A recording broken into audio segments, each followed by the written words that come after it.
Nú og rétt svar er 6. Miðja spannar er 6. Tíðasta gildi er næsta lýsistærð, en eins og nafnið gefur til kynna er tíðasta gildi hreinlega svo útkoma sem oftast kemur fyrir í mælingunum okkar. Þetta er eina lýsistærðin sem við skoðum hér sem hægt er að nota til að lýsa flokkabreytu. Við munum svo skoða aðrar síðar. Hins vegar er ekki við hæfi að reikna tíðasta gildi þegar við höfum mælingar á samfelldum talnabreytum. Þó getum við reiknað eða fundið tíðasta gildi þegar við erum að vinna með strjálar talnabreytur. Nú tökum lítið dæmi um það hvert er tíðasta gildi eftirfarandi talnasafns. Við ættum ekki að vera lengi að sjá að tíðasta gildið 5 er eina gildið sem kemur oftar en einu sinni fyrir. Ef við værum með, segjum sem svo að við værum með 1 gildi hér í viðbót, segjum að við værum með 10 hérna að auki, þá væru 5 og 10 báðar tíðasta gildið að því að báðar koma 2 sinnum fyrir oftar en hinar, sem koma bara 1 sinni fyrir. Þá er það lýsistærðin miðgildi og kannski svo lýsistærð sem svona er, hvað ég var að segja, hún er kannski svo mikil smetin en við ættum kannski að nota hana svo litið meira.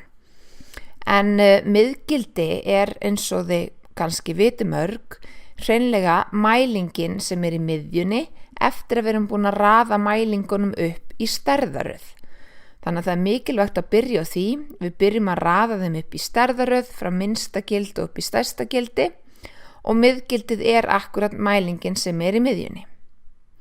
Við getum fundið sætið í röðinni, þar að segja ef við nennum ekki að telja hérna út frá endanum hvar er mælingin í miðjunni, þá getum við reiknað út í hvaða sæti miðgildið situr. Og það gerum við með því að nota hér litla n sem er fjöldi mælinga pluss 1 og margfeldum það með hálfum.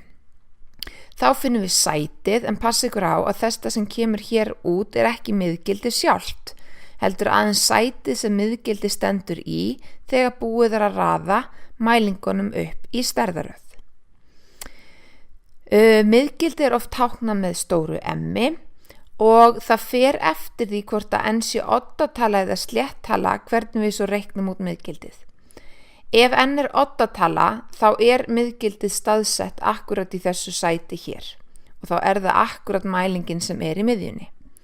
Aftur á móti ef n er sléttala þá er miðgildi meðaltalið af þeim 2 mælingum sem standa við eftirfarandi sæti í röðinni.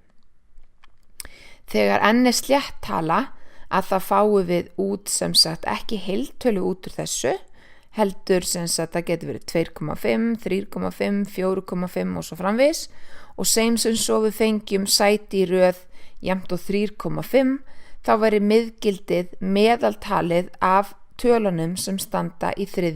og 4. sæti. Og aftur varúð 0,5 sinnum n plus 1 er númerið á sætinu í röðinni, ekki miðgildið sjálft.